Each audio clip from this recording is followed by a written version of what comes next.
भारताचे missile man म्हणून प्रख्यात ज्येष्ठ वैज्ञानिक आणि माजी राष्ट्रपती डॉक्टर APJ अब्दुल कलाम यांची आज पुण्यतिथी आहे। 2017 साली आजच्याच दिवशी मेघालयच्या शिलाँग इथं त्यांचं निधन झालं।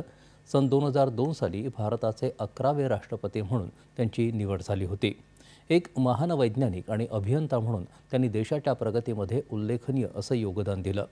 वैज्ञानिक म्हणून त्यांनी संरक्षण संशोधन आणि विकास संस्था अर्थात DRDO आणि भारतीय अवकाश संशोधन संस्था अर्थात इस्रोचं तसंच भारताच्या अवकाश संशोधन कार्यक्रमामध्ये आणि क्षेपणास्त्र विकासामध्ये आपलं योगदान दिलं।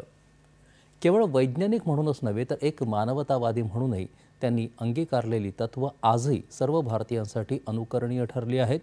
1997 साली त्यांना भारतरत्न हा सर्वोच्च नागरी सन्मान देऊन गौरवण्यात आलं। त्यांची वाचनाची आवड पाहूनच देशभर त्यांच्या पुण्यतिथीच्या दिवशी युवकांमध्ये पुस्तकांचं वाटप करण्यात येतं। केंद्रीय मंत्री अमित शाह यांनी डॉक्टर APJ अब्दुल कलाम यांना आदरांजली वाहिली आहे।